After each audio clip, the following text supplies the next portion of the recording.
Buenos días, bienvenidos al tercer encuentro en la Abadía Confinada. Como sabéis, estos encuentros los realizamos en colaboración con la Asociación de Autores de la Iluminación, la Asociación de Directores de Escena y la Asociación de Artistas Plásticos Escénicos de España. Hoy nos acompañan Fefa Noya y Pedro Casablan, con quienes vamos a conversar acerca de la evolución en los lenguajes escénicos durante estas últimas décadas y de la autogestión en el marco de una creación. Para quienes vengáis hoy por primera vez, la sesión consta más o menos de 1 hora y 30 minutos. Los primeros 20 minutos, media hora, los dedicaremos a hablar con Fefa y con Pedro. Luego haremos una breve pausa para que tengáis tiempo de formular preguntas a través del chat. Y luego continuamos con la respuesta, los comentarios de esas inquietudes que tengáis y terminaremos con otra parte de debate, conversación con las dos personas invitadas. Bueno, pues Fefa, buenos días. Te veo por ahí. Pedro, buenos días. Buenos días. ¿Me oyes? Se me oye bien, ¿no? Sí, te oigo, Pedro. Fefa, ¿no te oigo? ¿No me oyes? Ya, ahora sí. Buenos días. Bien. Buenos días. Bien, vamos a hablar un poco, retomando también las conversaciones anteriores con los creadores anteriores. Concretamente con vosotros dos, hay una seña de identidad en vuestra trayectoria escénica, que es esa búsqueda del rigor, esa búsqueda de una formación técnica y de una disciplina que, desde mi punto de vista, os ha hecho que tengáis mayor libertad a la hora de crear. Cuando hablamos de la evolución de esos lenguajes artísticos estos últimos 20, 30 años, hablamos también de que ha habido una mayor profesionalización del sector, o sea, el teatro. Hoy en día ya empezamos a ver campos, caminos, dónde está lo amateur, dónde está lo profesional, las diferentes vertientes a dónde puede ir el teatro, dónde está presente, desde luego. ¿Creéis que ese desarrollo que hemos vivido durante estos años ha derivado en una mayor puesta en valor, en un mayor aprecio del arte escénico, no solamente por parte de nosotros mismos, los profesionales, sino también por parte del público en general? Cuando queráis y como queráis vamos conversando.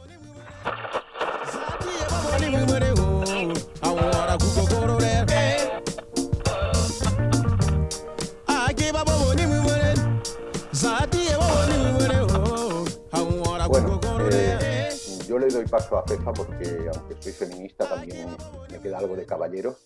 Y creo que, no sé, si quieres empezar o empiezo yo, o como tú veas, te doy la opción a ti. Muy bien, yo te iba a dar paso a ti, pero bueno, no me importa nada. ¿Empiezas tú? Venga, empiezo yo, va. Como un comienzo de gallegos esto, ¿eh? Sí, iba a empezar con un comienzo de gallegos también preguntando, o sea, contestando con una pregunta.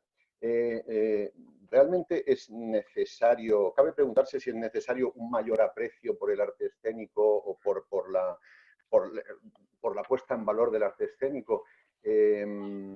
¿No ha tenido valor desde ya antes? O sea, sabemos que,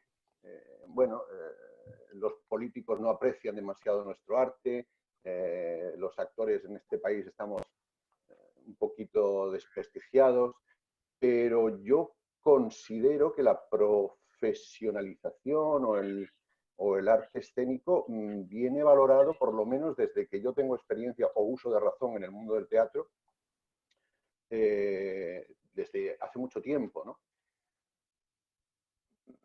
Estoy hablando finales de los 80, 90, Expo de Sevilla, todos estos acontecimientos a los que yo asistí, donde había importantes y muy interesantes manifestaciones de teatro español, de teatro hecho en España.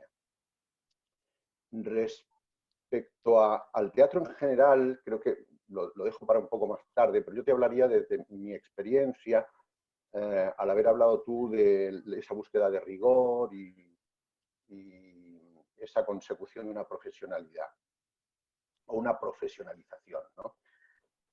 También cabría preguntarse qué es una profesionalización. Una profesionalización que es cuando podemos vivir de nuestro trabajo o cuando hacemos mejor nuestro trabajo. La pregunta inicial decía que si la consecución de una técnica artística pone más en valor la profesionalización y el hecho artístico en sí. Yo creo que, no creo, o sea, en mi caso yo he empezado siempre como un autodidacta, he empezado como desde niño, o sea, mi formación, o sea, mi vocación teatral es realmente vocacional. Yo empecé a hacer teatro muy pequeño, con amigos, con hermanos, y nadie me había enseñado nada. Yo tenía una cierta facilidad, como puedo ver ahora en otros niños o en mis hijos, para imitar, para jugar, para expresar con mi cuerpo, con mi voz, con sonidos, con palabras, todo desarticulado. Y sin ningún tipo de enseñanza fui creciendo, fui entrando en la adolescencia, fui contactando con grupos de teatro y seguía insistiendo en esa forma de trabajar o en esa forma de actuar que al mismo tiempo era gozosa, me producía un placer, por lo tanto reconocía en ello una vocación satisfecha. Hasta que llega un momento, probablemente con la entrada en la abadía, en el que te replanteas todo eso, y te lo replanteas porque dices, todo esto que estaba haciendo hasta este momento está muy bien. Yo ya llegué a trabajar en el Centro Andaluz de Teatro, yo ya era un profesional, yo ganaba dinero imitando o haciendo lo mismo que había hecho desde pequeño, un poco más profesionalizado, un poco más a lo mejor profesionalizado, después de haber leído un poco más, después de haber conocido a gente que se dedicaba a lo mismo que yo, haber comparado nuestras formas de trabajar. Pero en el momento en que adquieres una técnica, ¿qué significa adquirir una técnica? Eso también habrá que verlo.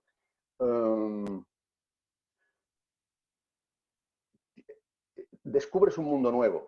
Descubres un mundo nuevo, tienes donde agarrarte. Antes estabas dando palos de ciego y de pronto sabes a qué estás jugando. Estás jugando con unas normas, con unas reglas que no te puedes saltar. Si quieres, o sea, si realmente respetas esa técnica a la que te agarras, ¿no? Y eso produce todavía más placer, porque te pone más en riesgo, te pone más en investigación. Antes, como he dicho, juegas sin normas. En el momento en que tienes una técnica,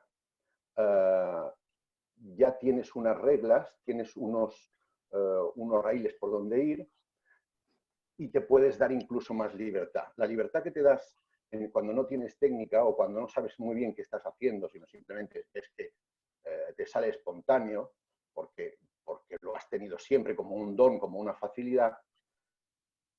Hay un momento en que puede llegar al manierismo, al aburrimiento, a intentar buscar nuevos impulsos o nuevas...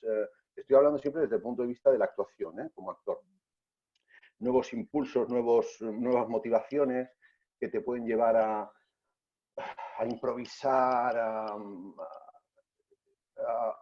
a traicionar un poco la línea de trabajo que de alguna manera se plantea. En el momento en que tienes una cierta técnica, que sabes cómo respirar, que sabes cómo aguantar la respiración, o sabes cómo largar una gran tirada, o cómo mover tu cuerpo, o cómo meter la palabra en tu cuerpo, todos los días vas a tener que responder a ese esquema que te ayuda a sacar adelante tu trabajo. Que esto dé o aporte una mayor profesionalización, la verdad no lo sé. Hay infinidad de actores que trabajan sin ningún tipo de técnica y son profesionales, se ganan la vida y ahí están. En cuanto al teatro, digamos en general, yo creo que hay funciones de teatro que se hacen, hay espectáculos que se hacen respondiendo a adelantos técnicos increíbles hoy en día, que se ven hoy en día y que funcionan perfectamente para el público, tanto como espectáculos que se siguen haciendo hoy, como hace 50 años, sin ningún tipo de adelanto técnico, y también siguen funcionando para el público. En fin, un poco por empezar, no sé si he puesto las bases de algo. Genial. No, nos has encaminado muy bien. Fefa, seguimos. Lo quería decir yo, que ahora estoy muy contenta de que hayas empezado tú. Así sigo un poco tu senda. Pero el otro día hablando con Pedro por teléfono le decía, me da un poquito de miedo porque estos temas siempre de la técnica en el ámbito teatral me da miedo de decir obviedades, decir lugares comunes. Y creo que voy a empezar con una obviedad. Y Pedro decía, no tengas miedo, hay obviedades que vale la pena repetir a veces, ¿no? Yo sí creo fervientemente en la formación, en el ámbito teatral y en la adquisición ya no solo de una técnica, el conocimiento de diferentes técnicas, ir seleccionando también. Ahora yo hablo más desde la perspectiva de la dirección, pero la interpretación también lo incluiría. Quiero decir, creo que también es bueno ir indagando técnicas y ver cuáles son más fallidas para ti y cuáles son menos fallidas para ti, que dependen de cada personalidad artística, del imaginario con el que trabaje, que haya desarrollado a lo largo de los años. Pero volviendo un poco, voy a retomar un poquito, tal y como ha hecho Pedro, respondiendo un poco o aportando mi opinión sobre lo que él ha comentado, ¿no? Por una parte, creo que es indiscutible que hoy en día en el panorama español se ve, se está recogiendo el fruto de lo que se ha hecho como un proceso muy acelerado en España, más acelerado que en el resto de los países que nos rodean por nuestra historia. Es decir, la guerra civil fue un corte brutal en el arte y en el teatro, obviamente, en España. Entonces, a partir de ahí hemos tenido que recuperar con rapidez y yo creo que hemos estado muy a la altura, lo hemos hecho muy bien, en la adquisición de la técnica, en una formación de escuelas, en ser conscientes de la necesidad de una formación, que no es solo talento, tenemos muchísimo, pero no se trata solo de talento y de intuición, sino que también se trata de formarse como artistas, o sea, como sea intérpretes, directores, iluminadores, sonidistas, etcétera, etcétera, en todos los sectores, me refiero ahora. Y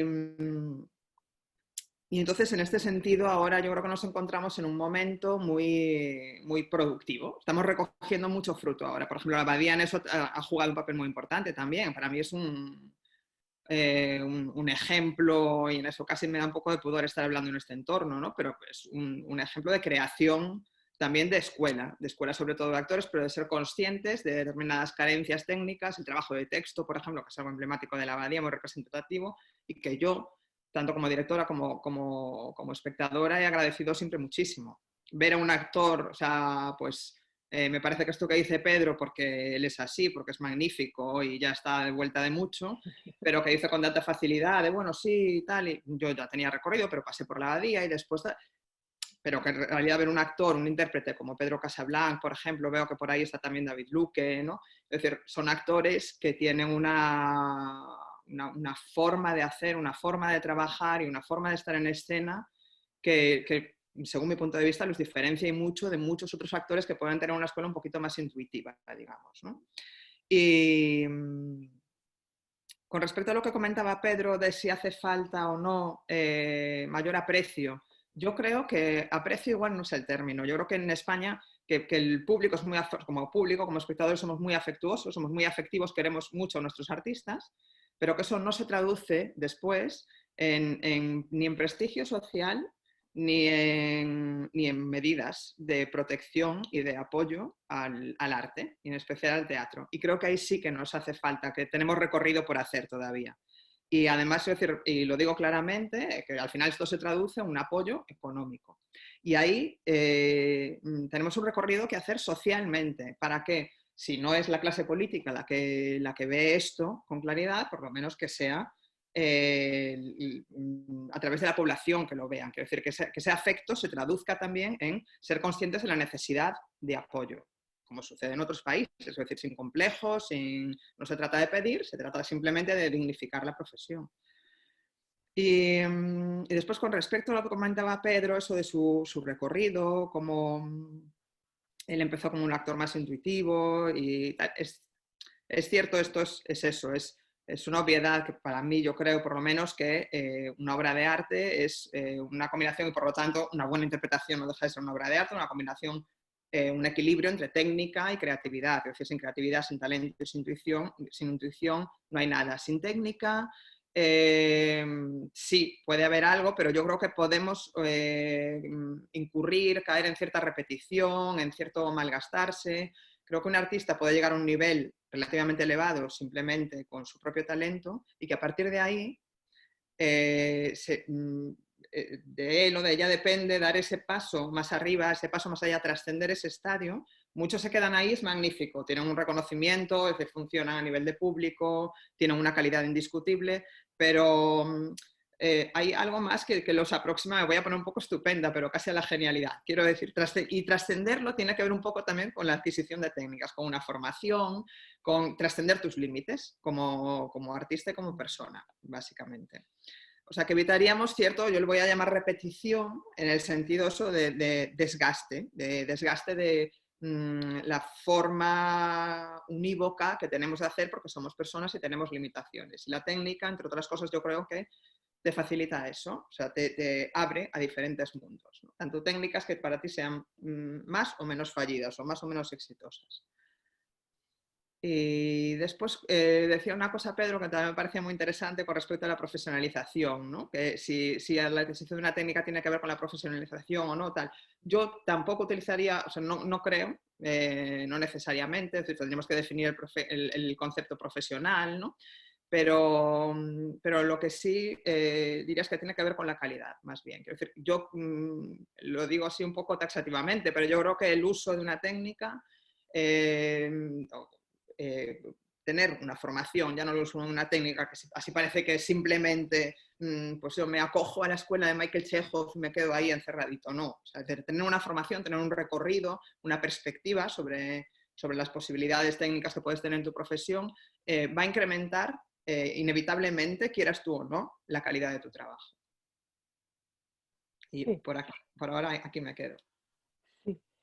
Está muy bien lo de los lugares comunes, porque sí, también son necesarios y parte de la iniciativa de estos encuentros es pasar por ciertos lugares comunes en la medida en que nos sirvan de apoyo para despejar de alguna manera el camino de la confusión a veces que se produce en nuestro trabajo al ir a ver teatro, o a los comentarios, con todo esto ahora además de las redes y los blogueros y tantas cosas, y de pronto hay como a veces mucho barullo, y de vez en cuando es bueno volver a esos lugares comunes y asentar un poco también criterios y experiencias de todos, ¿no?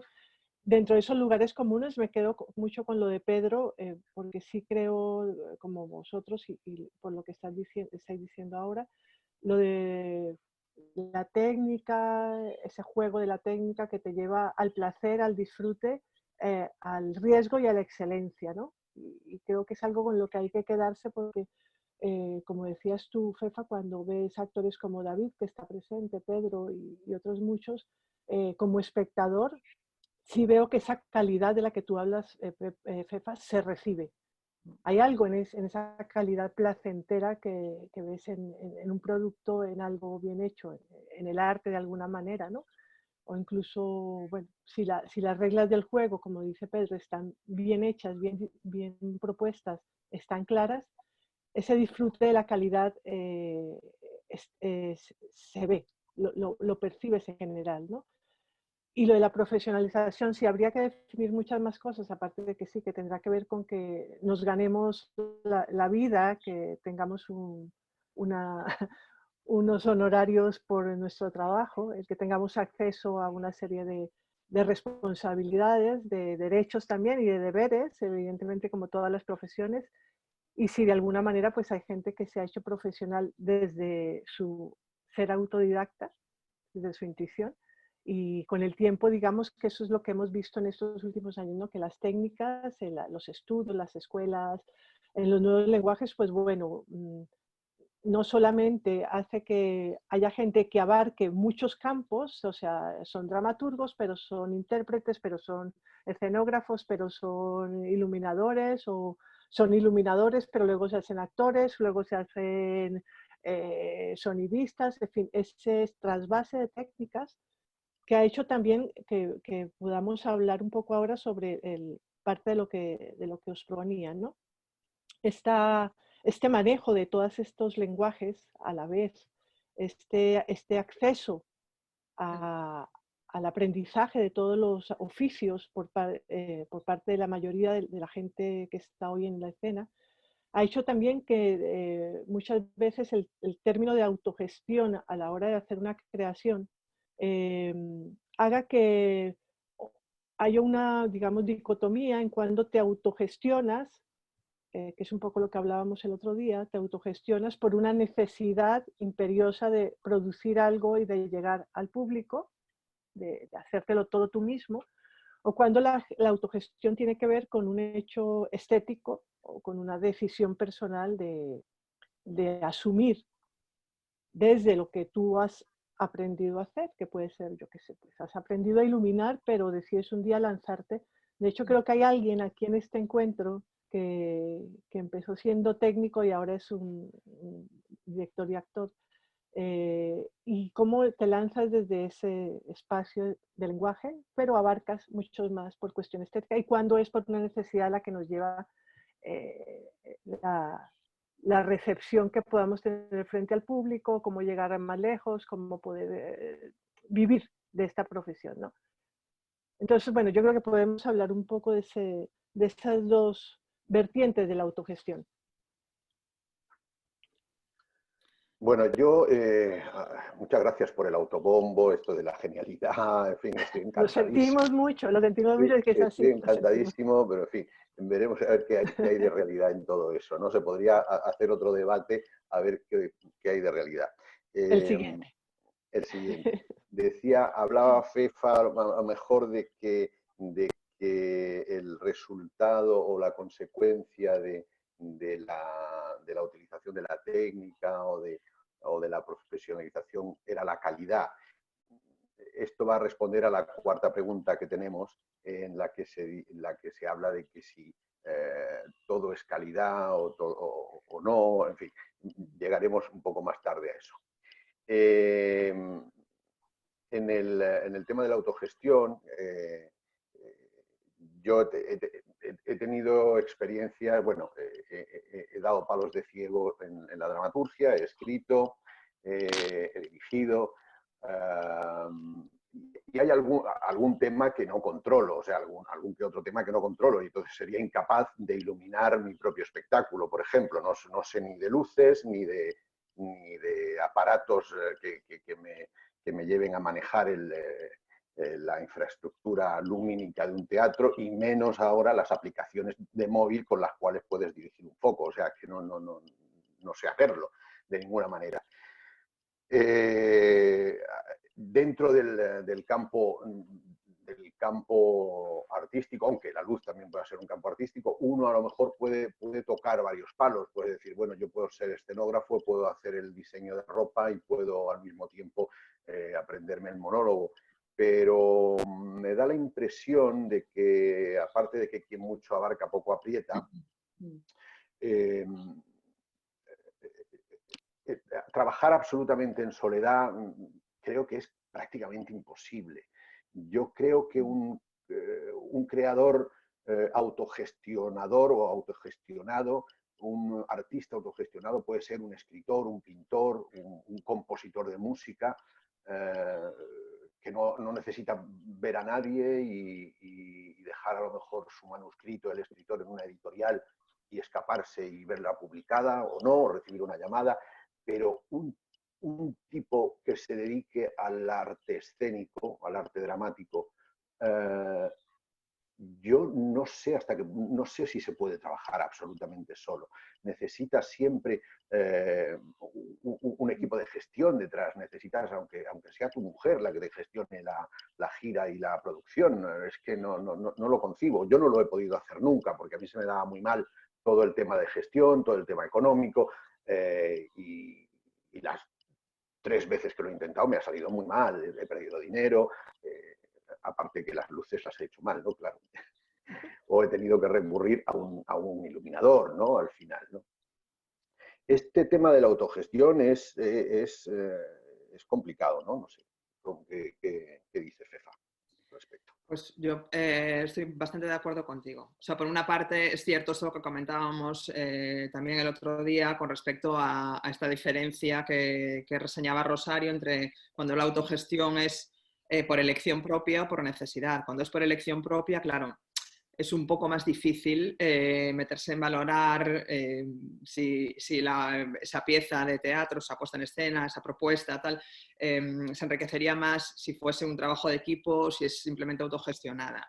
Pero yo en este sentido estoy muy de acuerdo con Pedro. Es decir, el teatro es equipo. También me parece que es inevitable, hace falta la comunicación dentro del equipo y es como un juego de seductores, ¿no? Y tenemos ahora ya ha pasado hace tiempo, ha pasado la historia, este concepto de directora o director un poco como persona que impone su idea o que impone su propuesta, sino que la dirección parte por la idea de seducir a un equipo, también convencerlos y llevar a su terreno, saber hacer ver y conjugar después también las aportaciones que sepa hacer que haga el resto del equipo, escenografía, iluminación, sonido, interpretación, etcétera, ¿no?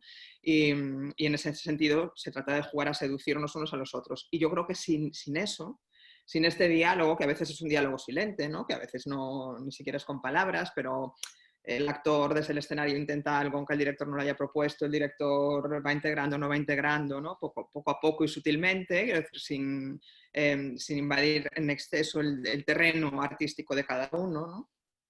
Creo que el teatro se empobrece un poco, desde mi punto de vista. Ahora, por otra parte, tendríamos la autogestión por necesidad, que hablábamos el otro día también. Y por necesidad, esto yo creo que es lo que hay que evitar a toda costa, porque ahí es cuando sí estamos hablando, mientras que en la autogestión por elección es la elección del artista y por lo tanto a lo mejor invadimos un poco su propuesta o su libertad, digamos, coartamos su libertad a la hora de decidir cómo quiere desarrollar un proyecto. La autogestión por necesidad es que el artista no tiene de partida, de base, ese margen, esa libertad para elegir cómo quiere desarrollar su proyecto. Entonces es un proyecto que va a nacer empobrecido. Y yo creo que esto es contra lo que tenemos que luchar activamente y tratar de compensar. De ahí que decía antes lo de que todavía nos falta adquirir el prestigio social que nos dé prestigio político y por lo tanto que se traduzca en un apoyo más activo de la profesión para evitar esta autogestión por necesidad. Por otra parte, también hay algo de, sin traducirlo, pero abro una puerta a otro terreno que es, no se traduce en autogestión, pero yo creo que sí es muy positivo que los artistas de teatro se dediquen finalmente más a la interpretación, a la dirección, a la iluminación, a lo que sea, que conozcan cuantas más perspectivas del hecho teatral mejor. O sea, yo en eso creo que he tenido suerte y durante a lo largo de mi trayectoria he podido trabajar desde como regidora, como ayudante de dirección, como haciendo gerencia en gira, como gerente en gira, como coordinadora de formación. He conocido diferentes perspectivas sobre el hecho teatral, no todas, me faltan muchas, como decía Pedro a mí también. Pero esto creo que me ha ayudado también, aunque sea para mejorar el proceso de comunicación que creo que es el teatro, para entender y empatizar más con las necesidades del equipo. Y me ha pasado también hablando con compañeras, con compañeros actores, que te dicen esto a lo mejor, que no se dan cuenta hasta que hacen una ayudantía de dirección, cuando yo les contaba mi experiencia como ayudante, que en ocasiones es ardua, es decir, las ayudantes de dirección a veces son duras, ¿no? Y cuando contaban experiencia y no se lo creían y después ellos pasaban por una ayudantía de dirección y se daban cuenta de todo lo que se ve cuando te bajas del escenario y lo miras desde fuera, ¿no? O sea, el simple hecho de hacer esto, de dejar escenario durante un rato y mirar desde fuera qué es lo que se ve sobre el escenario y cómo lo percibes tú y qué recibes tú, cambia muchísimo y enriquece muchísimo tu perspectiva sobre el hecho teatral. O sea, que a mí esto me parece muy recomendable, sin que esto se traduzca después necesariamente en proyectos autogestionados, sin que esto signifique como ya he hecho una ayudante de dirección y como conozco algo de luces y algo de sonido, me lo hago yo todo. Porque a mí eso me parece que estoy muy de acuerdo con Pedro, que empobrece al final el hecho teatral. Hay una nueva forma de autogestión que está ocurriendo ahora, que está surgiendo con mucha fuerza, que es el del videoartista o el de la red social. En este confinamiento estamos viendo un montón de manifestaciones teatrales a través de la pantalla del móvil, que es la que estoy utilizando yo en este momento, por ejemplo, o la del ordenador. Si recito a Baudelaire y lo cuelgo en Instagram, estoy autogestionándome, qué estoy haciendo, qué clase de espectáculo estoy haciendo, ¿no? O canto a Rosalía, ¿no?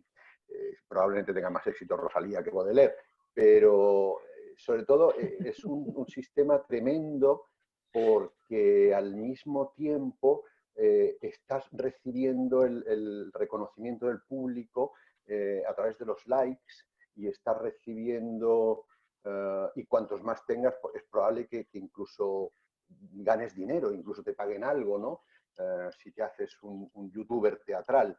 Esto nos está metiendo, yo creo, en un mar de confusión tremendo, pero no deja de ser una forma autogestionada de desarrollar uno sus propios impulsos vocacionales del arte dramático, de alguna manera, ¿no? Como decía Andrés en una conferencia estupenda que le oí el otro día, ya no vamos a hablar de Andrés Lima, ya no vamos a hablar, que creo que está por ahí, ya no vamos a hablar de teatro, sino de arte dramático, porque efectivamente es teatro, esto que estamos haciendo.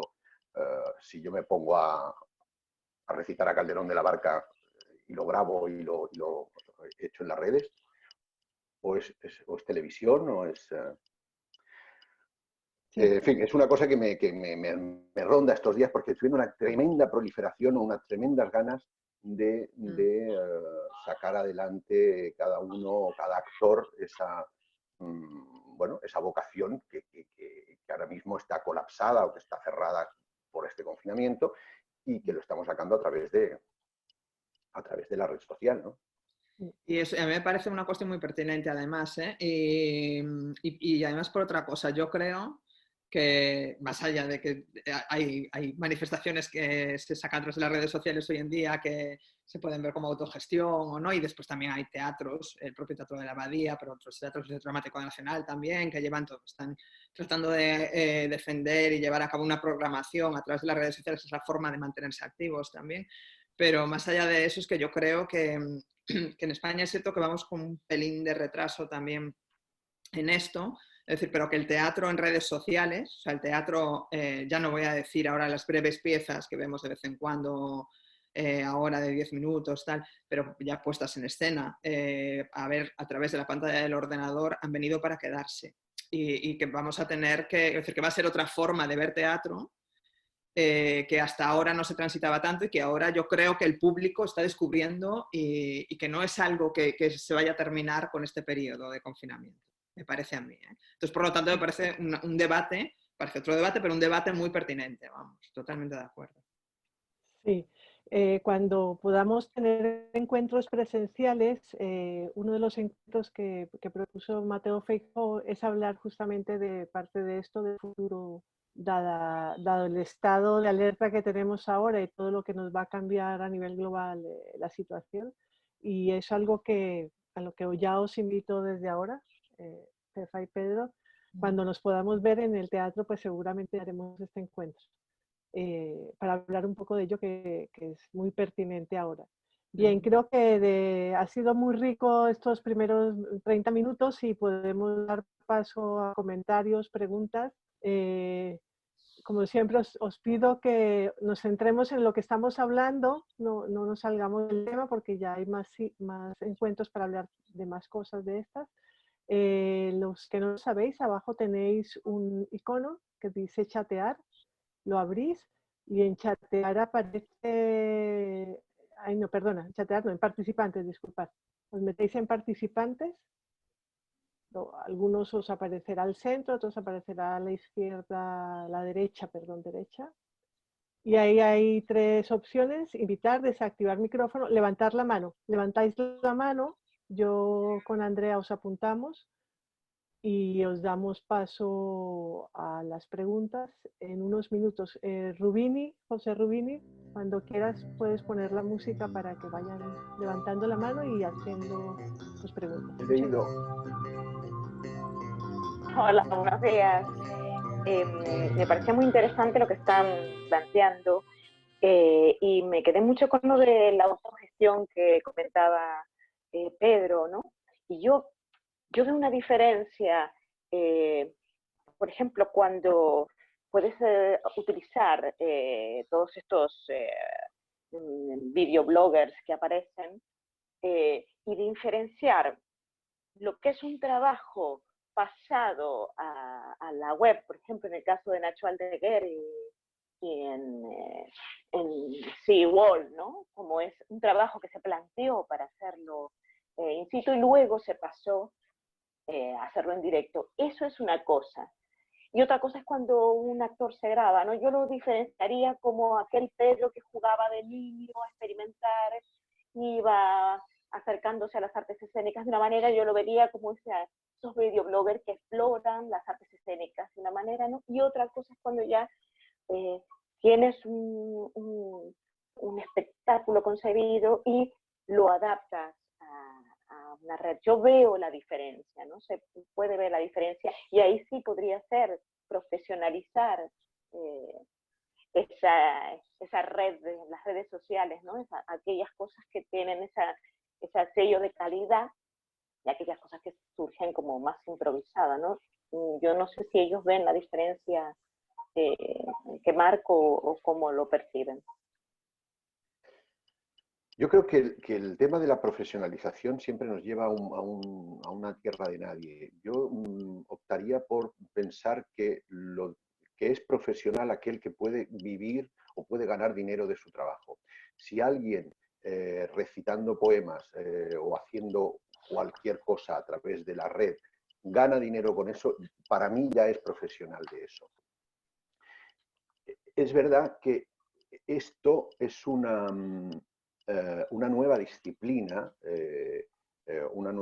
artística que todavía no hemos asimilado, o porque vamos más atrás que en el resto de Europa, o porque todavía no hemos sabido cómo, porque la irrupción ha sido tan violenta, tan rápida, que somos todavía incapaces de clasificarla, ¿no? Cuando necesitamos clasificarlo todo. ¿Es teatro, no es teatro? ¿Es vídeo, es cine, es televisión? Y yo lo comparo un poco a lo que ha pasado con las plataformas donde vemos películas y series ahora. Decimos vamos al cine, o sea, como el hecho físico de ir a una sala de cine, pagar una entrada y rodearte de desconocidos, que no sé cómo va a ser a partir de ahora, si va a ser con máscaras o no, yo es algo que echaré muchísimo de menos, o en tu casa tener acceso a todo el cine, ya sea antiguo, clásico, moderno, serie, documental, de todo tipo. El hecho físico de ir al teatro, a una sala de teatro, ya sea de barrio, ya sea un centro dramático, va a quedar como algo, como una disciplina que vamos a seguir cumpliendo los que queramos ir a ese teatro. Y luego va a haber otro tipo de disciplina artística que será este vídeo hecho en casa, que no sé muy bien cómo llamarlo, que también vamos a tener que admitir como una manifestación artística más. Benditos aquellos que puedan ganarse la vida con el móvil en su propio dormitorio, como estoy yo ahora. Ojalá. Yo quería hacer una matización con respecto a todo lo que decía antes de que ha venido para quedarse esto. Yo no me refería tanto a proyectos le llamo proyectos, pero pequeñas intervenciones o grabaciones que se hagan hoy en día. Pues ahora recito a Baudelaire, por retomar el ejemplo de Pedro. Recito a Baudelaire y me grabo con el móvil y lo cuelgo en redes. No me refería al hecho de emitir el teatro por redes sociales y en Internet. Quiero decir, a que más allá, pues igual que el Teatro Nacional de Gran Bretaña lo hace, quiero decir, desde hace mucho tiempo colaboran, se proyectan puestas en escena, tanto en streaming, en directo, como después en grabado en los cines, ¿no? En el mundo de la música se ha normalizado ya hace tiempo. En la Filarmónica de Berlín, por ejemplo, tú puedes ser una espectadora abonada a través de la web de la Filarmónica, escoger tu selección de conciertos, verlos en directo, escoger cuáles ves en directo, cuáles ves en grabado, en diferido, etc. Me refería a esto. Creo que en España estamos todavía un poquito por detrás con respecto a esto, sobre todo en el ámbito teatral, y creo que ha venido para quedarse en este sentido. Y en eso con lo que es positivo. Es decir, creo que será otra forma de ver teatro y que nunca va a desbancar esta amenaza perpetua, ¿no?, del teatro que siempre se ha vivido, desde que el teatro parece que está en crisis permanente, de crisis de espectadores, digo, ¿eh? Porque llegaba el cine y entonces ya el teatro se iba a quedar, llegaba la televisión, el teatro se iba a quedar. El hecho de ir al teatro, igual que el hecho de ir al cine, es insustituible, es una experiencia. El hecho de ir al teatro mucho más, yo creo, ¿eh? Es una experiencia única. Ahí está la unicidad del teatro, ¿no? Porque lo que estás viendo es único en ese momento, en ese lugar y con tu estado de ánimo, ¿no? Con tu estado particular. Entonces, no lo va a desbancar, sino que va a convivir con esto. A esto me refería, ¿eh? Y después, con respecto a la profesionalización, yo quiero hacer un pequeño matiz. Yo creo que es más que ganarse la vida. O sea, para ser profesional tienes que ser algo más. Yo no considero una persona profesional porque simplemente gane dinero haciendo algo. Pongo el ejemplo, me cambio de disciplina radicalmente, pero una persona que no ha estudiado en su vida medicina, de repente empieza a establecerse una especie de médico o paramédico y gana dinero y puede ganar, y sucede de hecho en la realidad, no lo convierte en médico, es decir, no es un médico profesional. No, es un profesional de la estafa. Bueno, eso sí. Entonces estamos de acuerdo. Pero es un profesional, porque consigue ganar dinero estafando. Pero de la estafa. Pero de la Claro, pero en estafa, el campo sí. teatral pasa un poco esto, no solo el hecho de ganar. Pasa mucho en el campo teatral. Hay muchos profesionales de la estafa también. Silencio, absoluto. Bien, no. Fefa, seguimos. Sigo con otra, Fefa. ¿Sí? Sí, perfecto. Vale. A ver, Eufrasio, que preguntas por chat, pero si quieres preguntar personalmente. ¿Estás, Eufrasio? Sí, sí, sí. Venga, pues Hola. habla tú, que así te vemos. Hola, Vale, buenos días. Buenos días. Voy directo. Quisiera preguntar a los dos cuánto ha quedado de esa persona de vuestros inicios con lo que habéis introducido vuestra intervención, para hablar y centrarnos un poco en el tema de la autogestión. ¿Cuánto ha quedado de esa persona de vuestros inicios hasta el hoy en día, ¿no? Porque, claro, habéis transitado por grandes compañías o incluso hasta centros dramáticos. Y entonces me viene a la cabeza, ¿no? En el caso de Pedro Casablan, sus años en la Facultad de Bellas Artes de Sevilla, la vinculación con proyectos con Alfonso Zurro, La Jácara, la Bernarda Alba, hasta otras cosas en teatro, como el maravilloso Criado, Mati, con Miguel Gómez, y hasta el trabajo del audiovisual. Y en el caso de Fefa, pues eso, la transición de los años universitarios en el contexto tan concreto de Galicia, ¿no? Esta cosa del extrarradio, donde hay una persona súper activa que es Roberto Vidal Bolaño, y claro, eso seguramente te pilló en el proceso de transición, formación en el extranjero, el salto a Madrid incluso, ¿no? Hasta eso, hasta la gestión pública a la que hoy te dedicas, ¿no? Entonces, bueno, a ver, insisto, ¿no? ¿Cuánto ha quedado de esa persona de vuestros inicios? Gracias. Bueno, bonita pregunta y difícil, un poco difícil, porque ahí habría que extender todo un currículum o no sé muy bien cómo contestarte.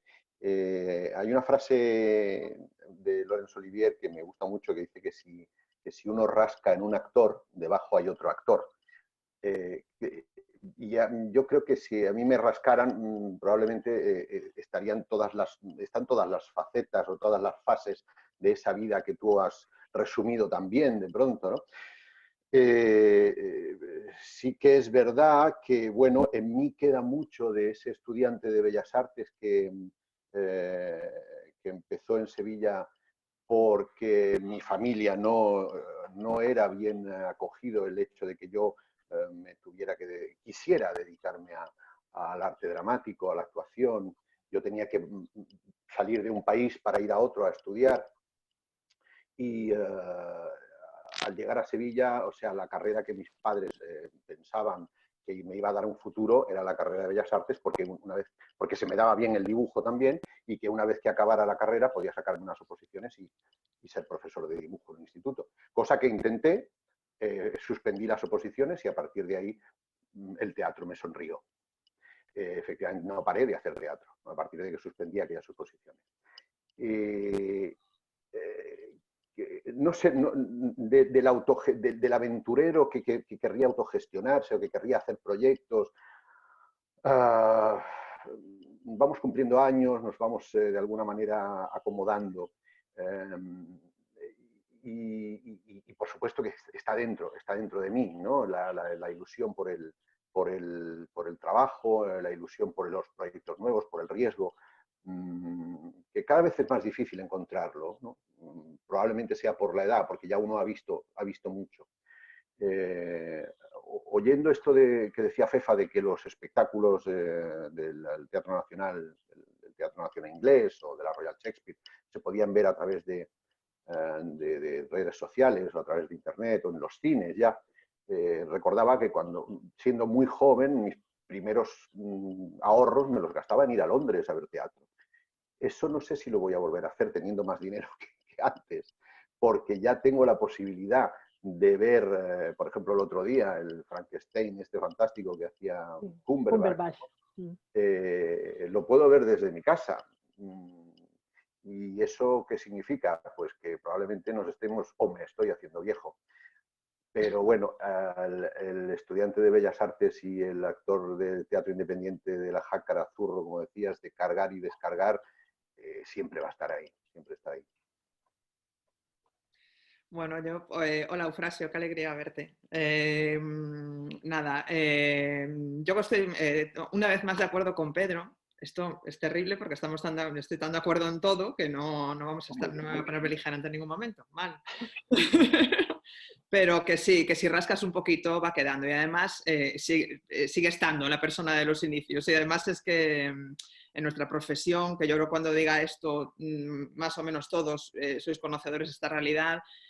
Claro, una cosa es ver un currículum redactado, ¿no? Que siempre queda muy bonito y además lo hermoseamos, obviamente, y parece que todo ha sido un fluir en continuidad y todo han sido alegrías, y otra cosa es conocer la realidad detrás de esas palabras y todos los espacios en blanco, todas las paradas que hay entre un epígrafe y otro del currículum, ¿no? Entonces, con esto quiero decir que tú estás en un periodo, pues yo qué sé, mi currículum estudió ciencia teatral en Alemania, que queda muy bien, pero estudiar ciencia teatral en Alemania, además de lo que significa ir a Alemania sabiendo alemán, pero sin conocer a ningún alemán, que supongo que no seré la única que lo sabe, pero es una experiencia verdaderamente dura. Pero además de lo que significa esos años, es lo que significa tanto el momento de ir, la transición a ir, como la transición de volver, ¿no? Y ahí hay paradas y hay momentos en los que dudas de todo, tal, y que te reconectan con la realidad.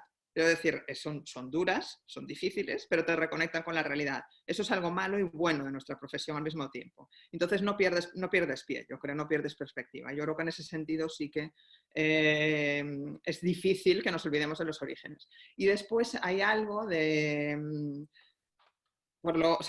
hay muchas cosas, muchos factores, incluso muchas casualidades por las que al final uno se dedica al teatro, ¿no? Pero porque yo mi primera intuición, que siempre lo digo, suena muy frívola y muy tontuna, pero es cierto, yo de pequeñita, yo me dedico al teatro porque de pequeñita, no sé dónde me vino la obsesión, quería ser Marilyn Monroe, pero de muy pequeñita, de 5 o 6 años, estoy hablando, me acuerdo perfectamente, tenía un póster de Marilyn, ahora tengo aquí delante de mí, tengo una foto de Marilyn Monroe. Oye, perdona, yo quería ser Laurence Olivier, podíamos haber hecho El Príncipe y la Corista. Fíjate. ¿Te imaginas, tan pequeñitos los dos? Sí, hubiera sido muy bonito. Maravilloso. Pero ves, te apuntabas, bueno, otra dirección. Pero... No, tú también apuntabas muy alto, ¿eh? Tú también apuntabas muy alto. La verdad que sí. Pero vamos, que después por casualidades es que te dedicas al teatro, pero hay algo, o sea, yo aún recuerdo la emoción y de vez en cuando la convoco también y me gusta hacerlo. Y cuando entro a una sala de teatro, no siempre, pero me pasa, sobre todo cuando está en proceso de ensayos. Yo me acuerdo perfectamente la primera vez que entré en una sala de teatro, en un proceso de ensayos, que es cuando te empiezas a sentir como insider, ¿no? Que perteneces. Que es esta sensación de pertenencia, yo creo que es muy importante, y más en el ámbito teatral, ¿no?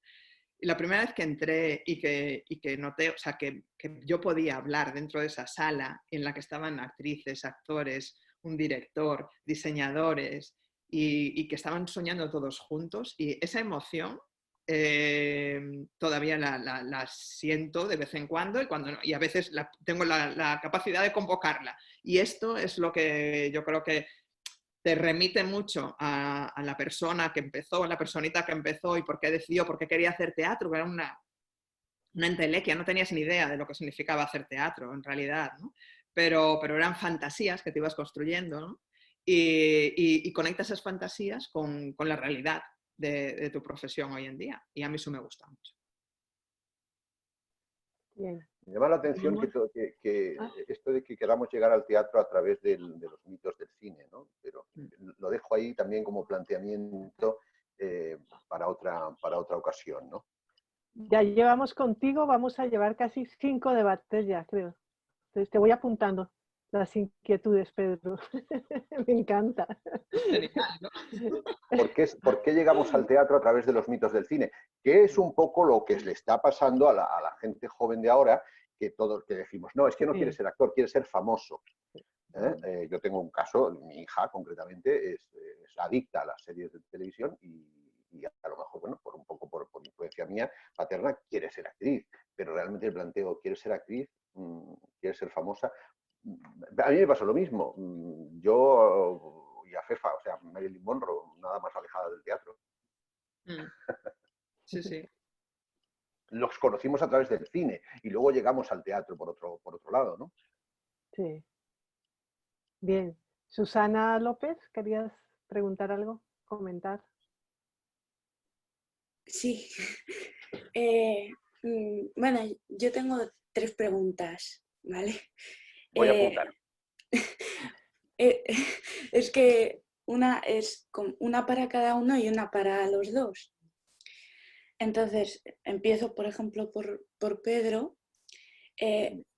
Cuando hablabas de desarrollar una técnica a lo largo de los años y tal, o sea, el hecho de tener una técnica cuando uno se profesionaliza como actor, no corta o paraliza o esconde de alguna forma la originalidad, la esencia del actor intuitivo, el actor original, el que empezó, digamos.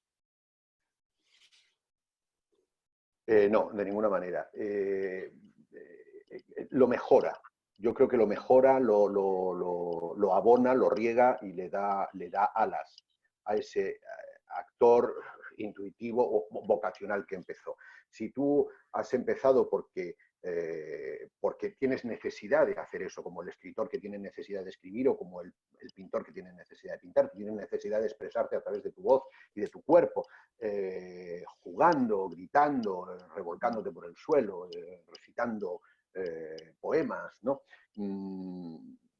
Cuando tú encuentras que hay unas bases técnicas que otros han estudiado por ti y que otros han establecido por ti, si las sabes aprovechar o si te las han enseñado bien, te va a dar alas, te va a hacer mucho más grande. Yo he trabajado mucho sin técnica. He trabajado mucho sin saber lo que era una técnica. No quiero presumir de ninguna manera de que soy un actor técnico y que conozco la técnica mejor que nadie. No, en absoluto. He sido bastante reacio también a muchos tipos de técnicas o de estructura. He sido bastante anarquista, bastante anárquico en el trabajo. Pero cuando empecé, tuve la suerte de trabajar mucho en La Jácara, en una compañía de Sevilla, en el Centro Andaluz de Teatro, en Goliardos con Ángel Facio cuando llegué a Madrid. De una manera absolutamente natural, absolutamente intuitiva, absolutamente vocacional, haciendo lo que creía que tenía que hacer o lo que me funcionaba o lo que se me aplaudía. Y llega un momento en que efectivamente eso entra dentro de una cierta, para ti, monotonía, aburrimiento, esto de que muchos actores dicen, y grandes actores, dicen el teatro me aburre porque todos los días hay que hacer lo mismo. Los futbolistas también tienen que hacer lo mismo todos los días, pero tienen unas normas. Si tú no tienes normas y todos los días tienes que hacer lo mismo, se te acaba el impulso, el entusiasmo. Y en el momento en que tú tienes unos peldaños en los que apoyarte y un pasamanos al que agarrarte, tienes una gran montaña a la que subir y todos los días tienes el reto de subir esa montaña como actor en tu trabajo, cada vez que sales al escenario y sales con gozo, con el gozo de que esa escalada con puntales y con escalones la superes, ¿no? Tienes el reto de superarlo. A mí hasta cierto punto me enfada, ¿no? Ahora, ¿quién lo iba a decir? Estos actores que hablan del método de una manera absolutamente ignorante y sin tener ni idea de qué están hablando. Yo no soy actor de método. A ver, cuando dices eso, ¿a qué te estás refiriendo? O si te ven intentando relajarte o intentando concentrarte de alguna forma, a tu manera, como sea, te dicen, claro, es que como tú eres del método, no sabes lo que es el método, no tienes ni idea. Stanislavski es difícil, hay que leerlo muy bien para saber de qué habla, no se puede leer por encima. Entonces, el desprecio de la técnica y del método, yo cada vez más, conforme me voy haciendo mayor, creo que es punible cuanto menos dentro de nuestra profesión.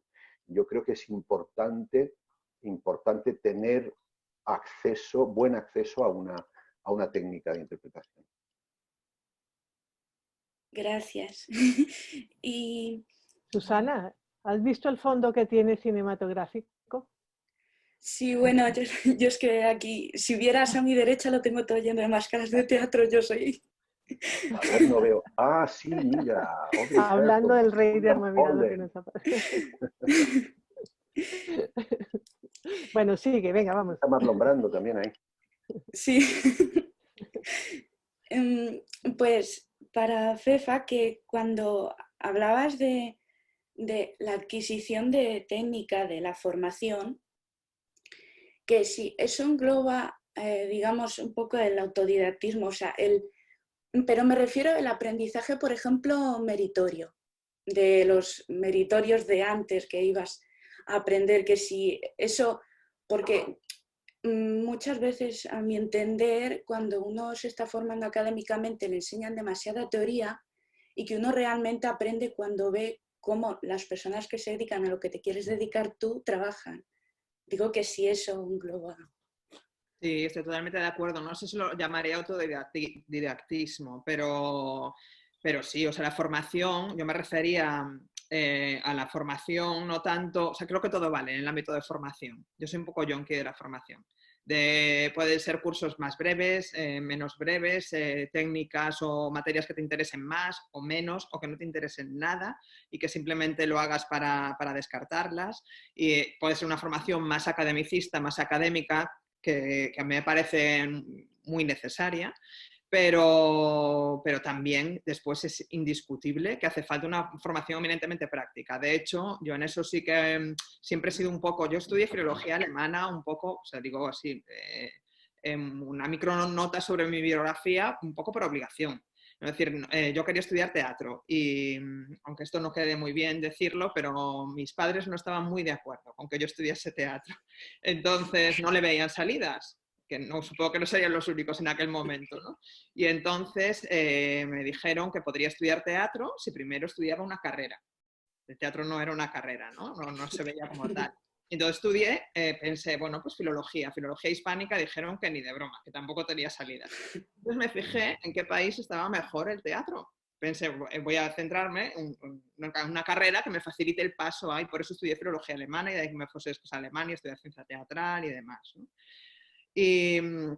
Y sí que he sido siempre muy crítica con mis profesores y ahora ya en confianza con ellos, tienes confianza con algunos de ellos, sigues hablando con ellos, tal, porque el mundo académico, por lo menos el que yo conozco en España, Hay algunas excepciones, honrosas excepciones, pero está un poquito cerrado todavía en la práctica, le cuesta de vez en cuando.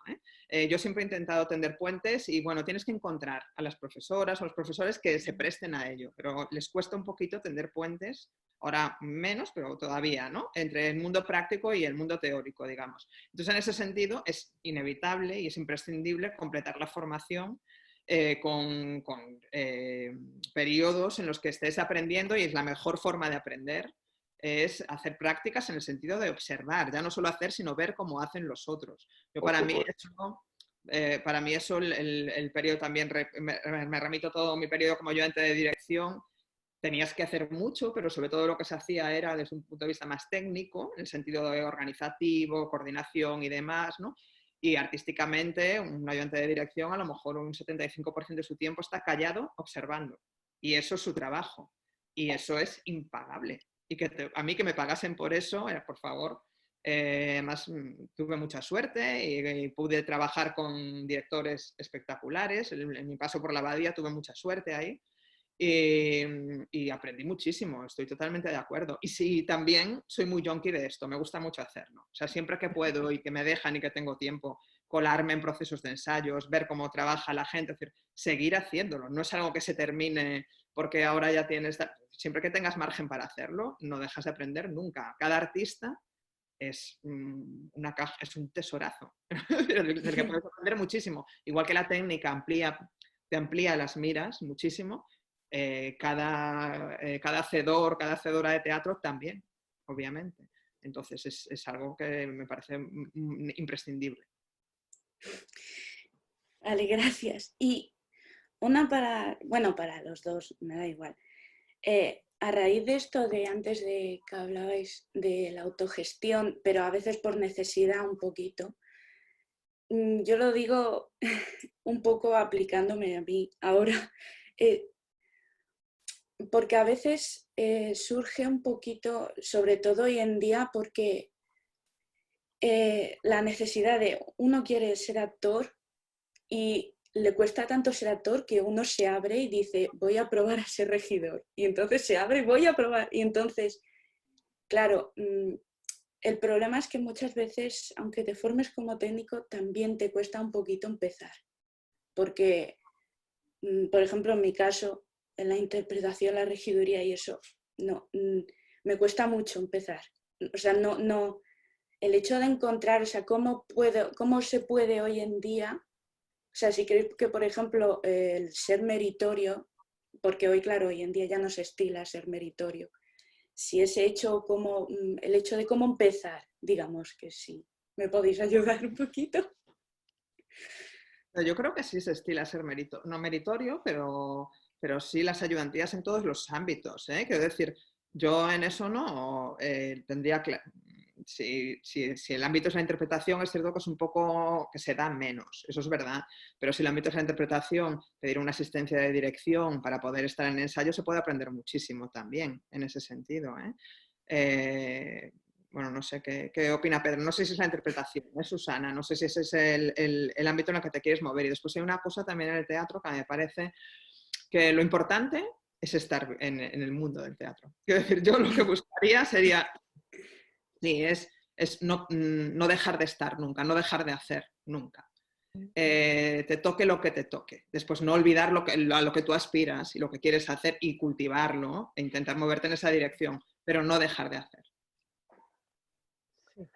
Hombre, teniendo en cuenta que, bueno, según unos estudios que no sé ahora muy bien de dónde, dicen que un 27% de los actores que viven en España pueden vivir de su trabajo, el trabajo de actor, desgraciadamente, es complicado. O sea, es complicado llegar a él, es complicado llegar a salir a un escenario y trabajar y salir como actor. Creo incluso que a veces que es casi más fácil entrar en la televisión o en el cine, ¿no? Ahora.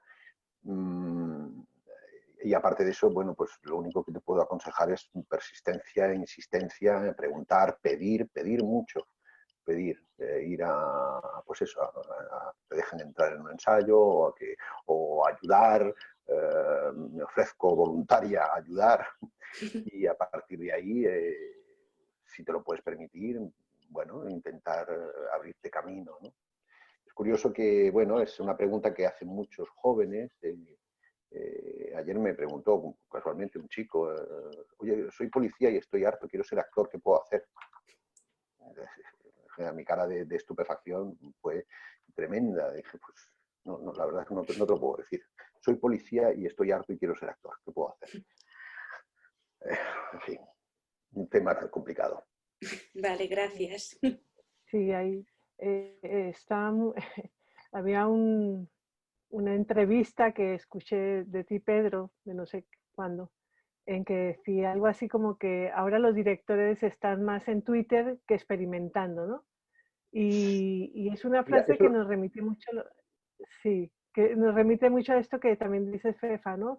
Evidentemente hay técnica, hay formación, hay todo esto, pero lo que no nos quita a nadie son las tablas, el estar ahí, el pelearte, el seguir buscando, el pedir eso.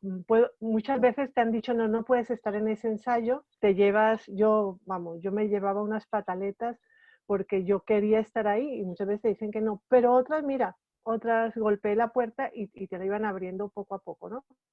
Entonces sí que lo que también dice Fefa, ¿no? Los músicos tocan todos los días el piano y tienen que tocarlo todos los días. Y ahora en el confinamiento hemos visto muchos vídeos de los bailarines haciendo su entrenamiento encima de una silla y la mesa en su casa. Y ahí nosotros yo creo que todos los del arte escénico, teniendo el inconveniente o la facilidad o también el valor de trabajar en equipo, teníamos estar todos los días en ello, ¿no? Hay que estar todos los días haciendo algo.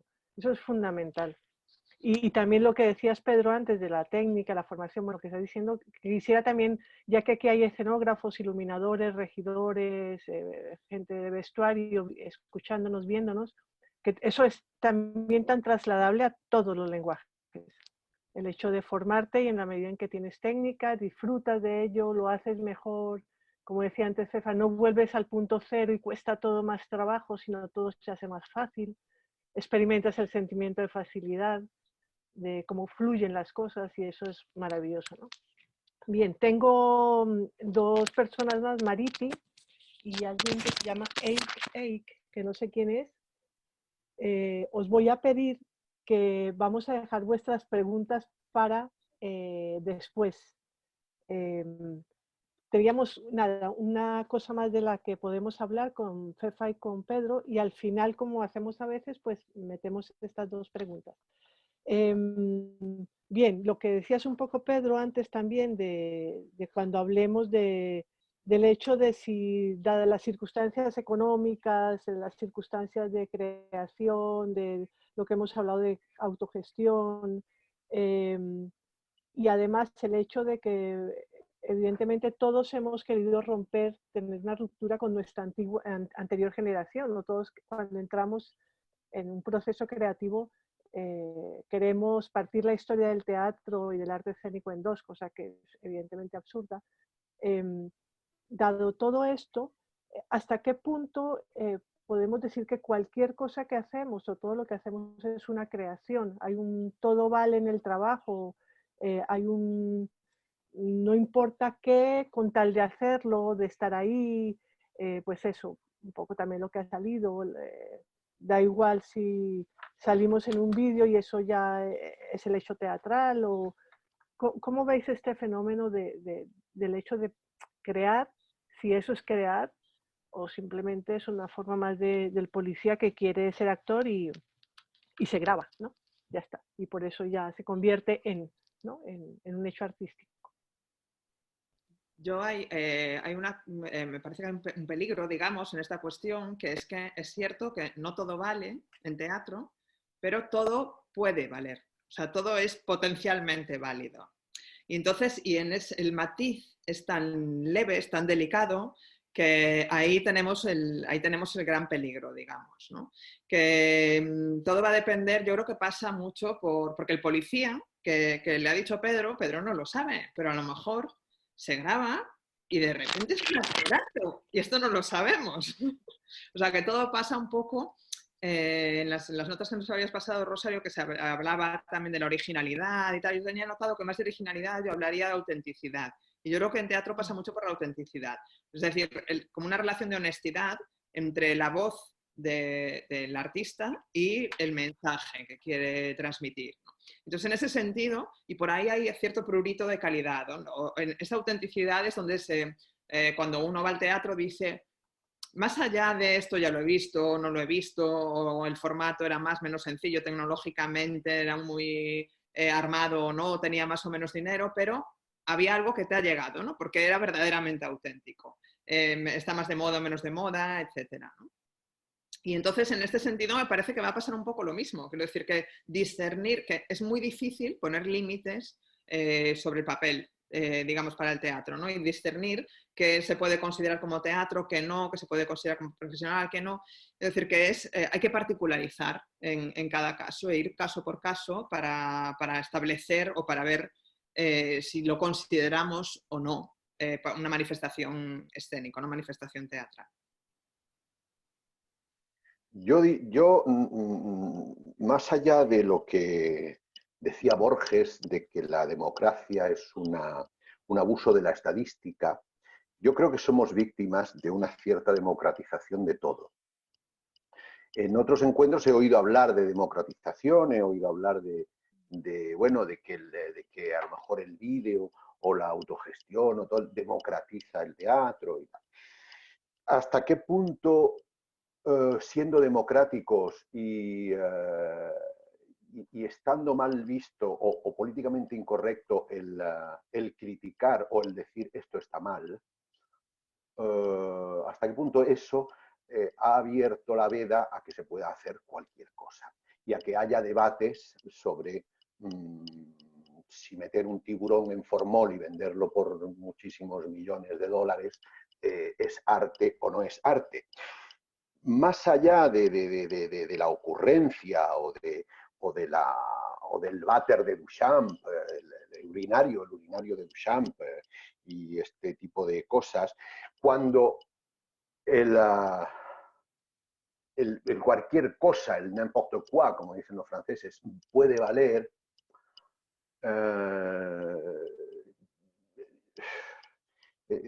entramos también en otro terreno muy farragoso, muy pantanoso. Yo creo que efectivamente en un espacio escénico todo puede valer, porque ¿quién ha dicho que no? Desde el momento en que ya no existen las poéticas, como Aristóteles, Boileau, o incluso el arte nuevo de hacer comedias de Lope de Vega, donde se establecían unos cánones de escritura, eso ya no existe de ninguna manera. Nadie dice esto es o esto no es. Esto no puede ser, no está establecido en ningún sitio. Entonces, yo tampoco lo voy a decir, por supuesto. Pero al no saber nadie lo que es no, lo que está prohibido o lo que no se puede hacer, a ver, prohibido en el sentido de que no es arte, digamos, esto no porque no es teatro. El campo está abierto. El otro día surgió un debate con Carmen Portacelli por algo que ella decía que no era verosímil. Hay tanta cosa que no es verosímil en el teatro, pero puede ser artístico, absolutamente artístico. Ella decía que no era verosímil que una muchacha, una chica, pues llegara al orgasmo en 20 segundos. En teatro, ¿por qué no? En teatro puede que no sea verosímil, pero de la manera en que yo lo hago es verdad, que ya entramos en ese otro tema tan dificultoso que dejamos para otro debate más, Rosario. ¿Es verosímil que un caballo atraviese el escenario en medio de un salón? Pues no es verosímil, pero es verdad dentro de mi elección artística o mi elección poética. Más allá de eso, sí, también he dicho, como decías tú, que bueno, los directores están más en Twitter, que todo el mundo ahora se ha democratizado la opinión, o sea, todo el mundo puede opinar y todo el mundo opina con una tremenda soltura en un país que si hablamos de teatro ha tenido en los últimos años dos críticos o uno o dos críticos de teatro que escribían de manera oficial en los periódicos, 2, no más. A partir de ahí, cuando se abre la veda democratizadora del opinador, todo el mundo puede opinar porque todo el mundo tiene Twitter. Y entonces todo el mundo va a decir que su amigo es muy grande, artículo, este adjetivo que se está utilizando muchísimo, grande, y a su enemigo o a su no tan amigo no le va a decir nada, lo va a ignorar, o probablemente le diga, pues le queda mucho que aprender, pero el no aprecio queda mejor. ¿A qué viene esto? A lo de los directores de Twitter. Echo mucho de menos la mirada inquisitiva, inquisitorial, fuerte de directores con los que he tenido la suerte de trabajar, José Luis Gómez, Andrés Lima, que nos están escuchando, Peter Stein, Tabori, Carles Alfaro, Georges Labaudon, directores que no podían dejar de mirar al actor que tenían delante. No podían dejar de mirarlo, porque ese era su material de trabajo, en la persona, el alma de la persona que estaba sobre el escenario. Cuando yo he trabajado con directores que en vez de estar mirando al actor, a la persona, al alma, estaban mirando su móvil o su ordenador, que me ha pasado mucho, he llegado a enloquecer. Ahí lo dejo. Bien, vamos a ir cerrando ya. Tenemos varias personas que quieren participar. No sé si podemos llegar a todas. Estabas Raquel Camacho, que ya te he identificado. Cuéntanos, Raquel.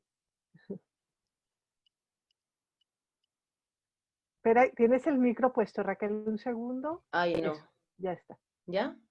Sí. Vale, que me sale otro nombre, digo, no me has reconocido. Sí. Bueno, en relación a la autogestión y para los dos, para quien quiera contestar primero, pero me gustaría que contestarais los dos. Bueno, más allá de la pregunta, o el tema base sobre el que supone una gran barrera, que es el económico, preguntaros directamente cuál ha sido la mayor barrera con la que os habéis encontrado a la hora de un proyecto autogestionado y cómo la habéis derribado esa barrera, ¿no? Si se ha derribado.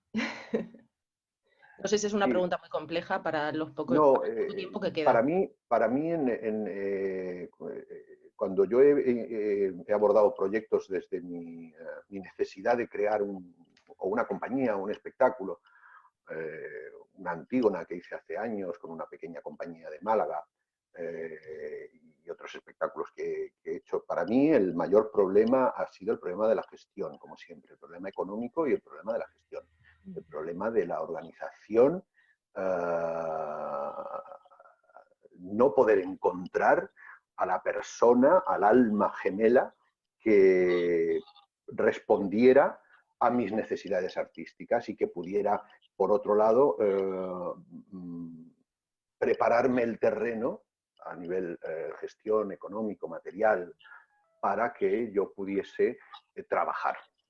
Es como el director de cine que dice que quiere tener a un guionista debajo de la cama y trabajando todo el día. Yo quiero tener, como otros tienen, a su gestor, ¿no? A un productor que apoye tus sueños, tus ideas y lo que tú, o sea, tus necesidades artísticas. Y efectivamente, el no tener eso es la barrera que a mí de alguna manera, me ha impedido seguir adelante. Es decir, no tanto la consecución de ese capital, sino la persona que se encargue de eso. No solamente del capital, no solamente del dinero. Bueno, la gestión de la producción de todo. Gestionar, o sea, tú puedes gestionar con 500 euros y tener una persona que con 500 euros te lo gestione muy bien.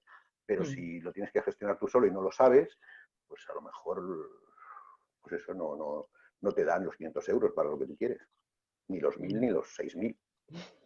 Sí, yo añadiría algo más con respecto a la gestión. Yo sí que es la consecución del dinero al principio, porque es algo que nos pasa mucho también a los artistas de teatro, que nos morimos de entusiasmo, entonces queremos sacar adelante el proyecto y no tenemos esta capacidad de pensar que para sacar un proyecto, que en cine sí se tiene muchísimo más, ¿no? Pues para sacar un proyecto necesitas un mínimo de un año para conseguir el dinero, para sacar el proyecto adelante en las condiciones en que tú quieres, es decir, valorar el proyecto desde un inicio, que yo creo que es el primer paso de la gestión. Y en mi caso era la gestión, pero añadiría la distribución, o sea, la vida posterior del proyecto. A mí hay algo que me ha generado mucha frustración con respecto a los proyectos que hemos sacado adelante la compañía de los lunes, que fundamos David Luque y yo, que era el saber, y lo digo sin complejos, que tenemos entre manos trabajos que consideramos de una calidad indiscutible, que podrían tener vida y que encontramos una barrera, una pared imposible de saltar para darle longevidad, para que sean longevos, ¿no? Y a mí eso me genera mucha frustración. Me genera frustración ver trabajos que me encantan y que después no tienen recorrido, porque no se ajustan, quiero decir, el cómo lidiar con la realidad de programación de este país. Vale, entonces esa barrera no se ha derribado. Yo no lo en vuestro caso. Estamos en el mío no, y además estoy completamente de acuerdo con Fefa, esa es otra barrera, claro. Una es la producción del espectáculo y otra es la distribución, claro. Son las grandes barreras. Sí, estamos de acuerdo. Si no tienes amigos en el poder, dedícate a otra cosa. Y que llega a condicionar incluso la elección del proyecto, que a mí eso es lo que me solivianta mucho, ¿no? O sea, cuando escucho Puedes tener... Claro, yo he tenido la suerte de trabajar en televisión y trabajar en cine al final, después de muchos años, y cuando yo he tenido dinero para poder montar un espectáculo. Y bueno, he montado un espectáculo y respondo de que era un espectáculo que estaba bien y me lo he tenido que comer porque... O porque la persona que me hacía la gestión no me la ha hecho bien, o porque luego no lo he podido vender de ninguna manera. Porque efectivamente eso iba, que después cuando te descubres, cuando te sorprendes decidiendo cuál es el siguiente proyecto que quiero llevar a escena, pensando en algo vendible, ahí hay algo que va muy mal. Y esto yo lo veo ya no solo a mí, que ahí nosotros creo que tuvimos un poco también la consciencia de decir, bueno, a lo mejor tenemos que parar y ver un poquito más, a ver cómo lo hacemos viable, ¿no? Más allá de seguir produciendo por producir y a ver si conseguimos convertirlo en un producto vendible, ¿no? Pero verlo en otros artistas, eso empobrece el panorama teatral. No debería de ser así. Y estamos de acuerdo en que falta una red, no solo de compañías, de personalidades artísticas, de compañeros, sino de gestión, ¿no? Que falta muchísima gente que se dedique a la gestión única y exclusivamente. Y programación. Sí. Es decir, un criterio de unos criterios. Ah, bueno, que a ver los hilos, pero falta el criterio. Sí, por supuesto. Sí, bueno, porque ahora mismo los que más éxito tienen en la distribución o en la programación, pues efectivamente te van a poner unos condicionantes a lo que tú vayas, a lo que tú aportes, a tu idea, a tu creación, te van a poner una serie de condicionantes, empezando porque ese espectáculo que tú quieres hacer pues esté lleno de figuras de la televisión, por ejemplo, y es algo que tú no quieres, a lo mejor, ¿no? Bien. Gracias. Gracias, Raquel. Mercedes Herrero.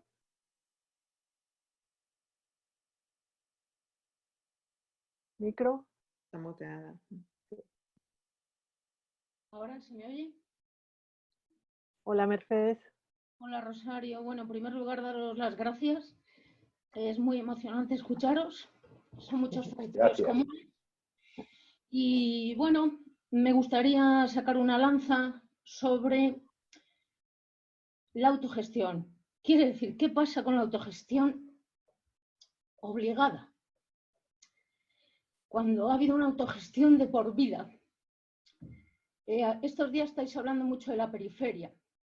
También lo saco ahí. Y me quiero agarrar a la frase que dice Fefa de si este país lleva un pelín de retraso. Creo, Fefa, que no lleva un pelín de retraso. Creo que llevamos una melena. O estamos calvos de retraso en este país. Salí de la escuela de Valladolid hace años, me obsesionaba la palabra, me parecía brillante la abadía. Fui para allá, me presenté a unas pruebas, aprobé para estudiar dirección, interpretación, pero mi fidelidad a un proceso de compañía hice que no cogiera esa oportunidad. A esto han pasado 25 años de mi vida, arriesgando desde la autogestión. La autogestión tiene 3 ventajas. Llevas en la mano el riesgo, llevas en la mano la elección de contenidos y llegas en la mano con qué públicos quieres dialogar.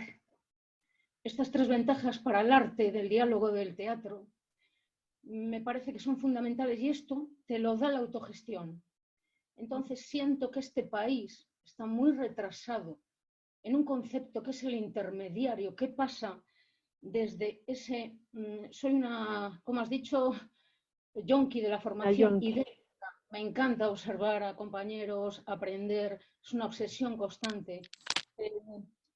Aun con esa calidad, quiero decir, buscando la técnica, buscando el querer autocriticar, ver a las otras crecer. ¿Qué hacemos con la creación seria? Yo con 53 años he decidido, después de toda una vida, intentar trabajar desde la periferia para todo el Estado, al darme cuenta que no hay un diálogo, no hay una escucha. A los 53 me voy a Madrid porque necesito escuchar, porque necesito estar con las otras. Porque no, entonces este país está desescalado hace muchos años. Quiero decir, ¿qué nos está pasando? Es verdad, me encanta ir desde Madrid, ver, escuchar, pero no se está invadiendo el país. Es pobre este país en cultura, no llegan, las técnicas quedan ahí en determinadas entidades y el público no puede escuchar, no puede ver. Y esto, para terminar, disculpadme porque son muchas cosas, me ha provocado mucho escucharos, estoy muy agradecida.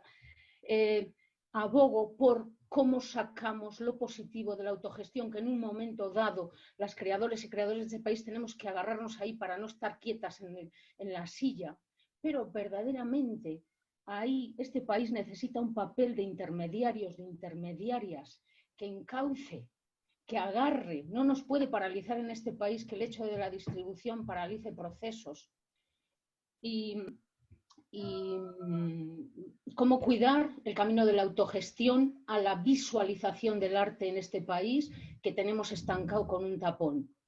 Quería aportar este pensamiento. Gracias. Gracias, Mercedes. Ion, has escrito en el chat tu pregunta, pero si quieres hacerla personalmente, así de paso te vemos. Hola, buenos días. Hola, buenos días. Sí, ¿qué tal? En relación a la autogestión, sí, yo preguntaba si pensáis que esta crisis puede ayudar a repensar la manera de producir y de crear en España.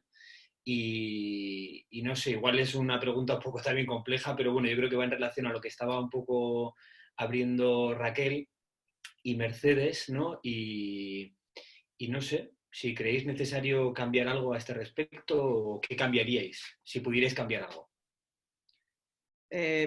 Yo, por ser más o menos ágil y clara, me parece que, por desgracia, venimos de superar otra crisis ya, y que el teatro lo ha golpeado bastante, ¿no? La del 2008.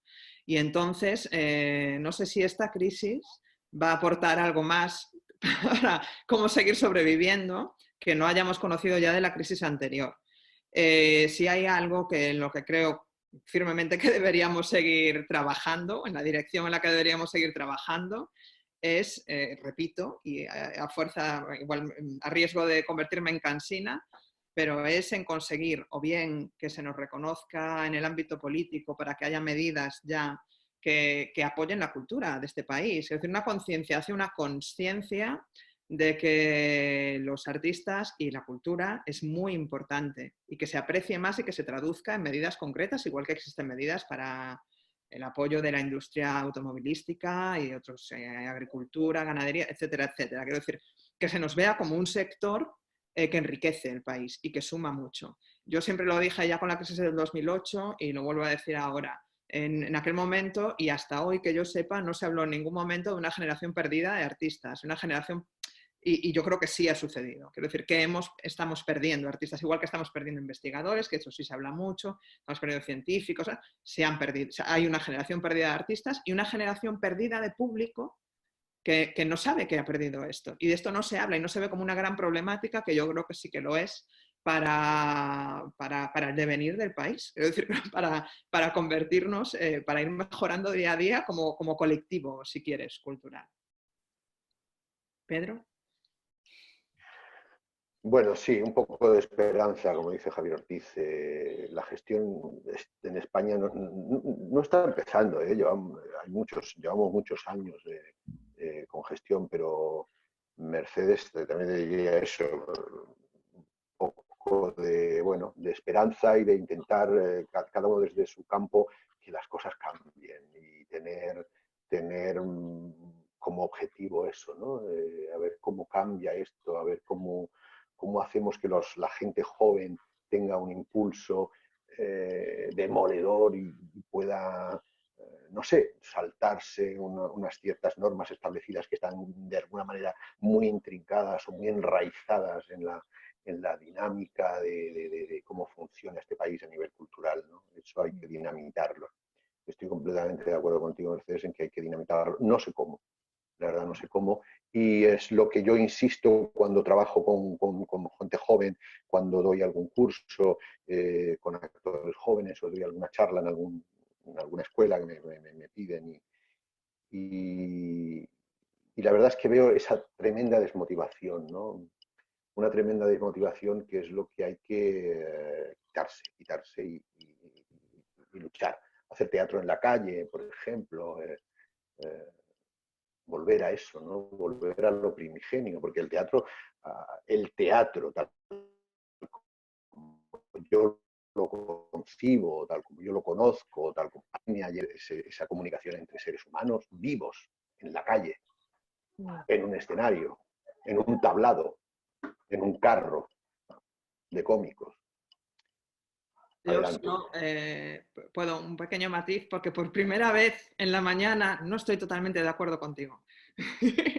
Solo quería añadir una cosa. No puede ser que la solución siempre pase por los artistas. Quiero decir, también estoy de acuerdo contigo, aunque volver a lo primigenio es magnífico y lo es, pero por elección, no por necesidad. Pero, querida, tú has estado en gestión mucho tiempo, has sido directora de un centro dramático, sabes cómo manejarte ahí. Yo no, yo solo soy artista. Ya, pero quiero decir que también tenemos que pedir, no, exigir. Pues te lo pedimos a ti, te lo pedimos a ti. Te lo pedimos a ti. Mercedes y yo te lo pedimos a ti. No pasa nada. ¿Tienes? Qué bien, qué bien. Qué bien, alegría. Bien, vamos a la última intervención, Raquel Sánchez, y ya nos vamos despidiendo. Sí, hola, ¿me oís? Sí. Sí. Buenos días y Alarcón, no Sánchez, ¿no? Sí, bueno, Sánchez Alarcón. Bueno. Bueno, gracias por estos encuentros que nos dan la vida, creo yo. Quería preguntaros dos cosas. Por un lado, ¿qué de positivo ha quedado en toda vuestra experiencia en cuanto a la autogestión? Es decir, ¿qué habéis aprendido, qué ha quedado tanto por la parte de la producción o gestión en sí, y también como por la parte artística? Porque creo que está muy ligado, ¿no? una cosa a la otra en experiencias de autogestión. Y por otra parte, quería saber qué pensáis sobre la autogestión y la formación.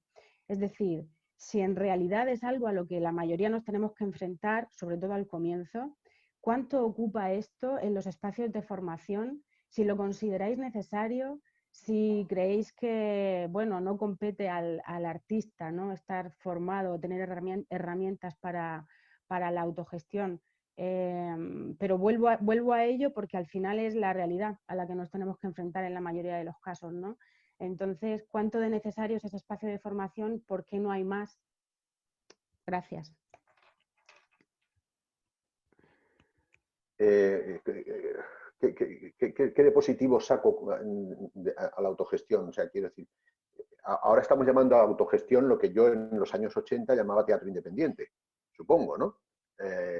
Claro, teníamos que alquilar un local donde guardar una furgoneta, donde guardar una escenografía, donde tener un teléfono para hacer llamadas, no había mails, no había WhatsApp, no había nada, y teníamos una persona o un líder, una persona que era, bueno, en este caso estoy hablando de Alfonso Zurro, que me ayudó mucho y me enseñó mucho en aquel comienzo, y que he sacado de ahí, pues, ¿qué he sacado de positivo? Pues que supongo que saber que el teatro es esfuerzo, es trabajo, es montar una escenografía, recogerla, actuar, ir al sitio donde tienes que hacer el bolo.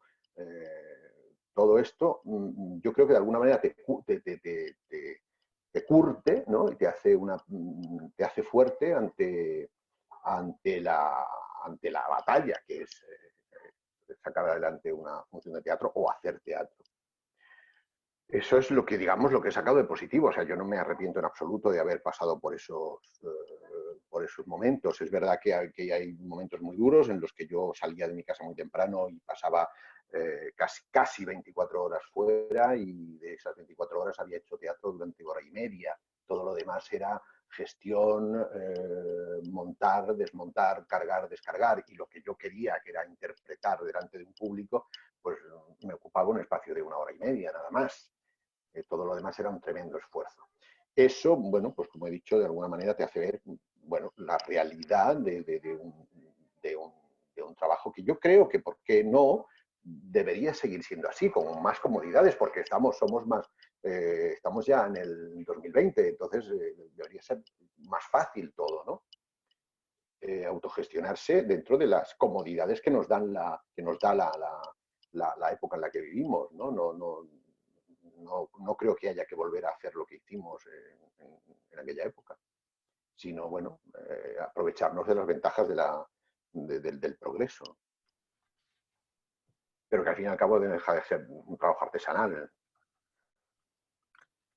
Sí, yo con respecto a las buenas experiencias en la autogestión, es cierto, o sea, es esto, que estás muy en contacto con lo que es el origen o la esencia, el sentido del teatro, por así decirlo, ¿no?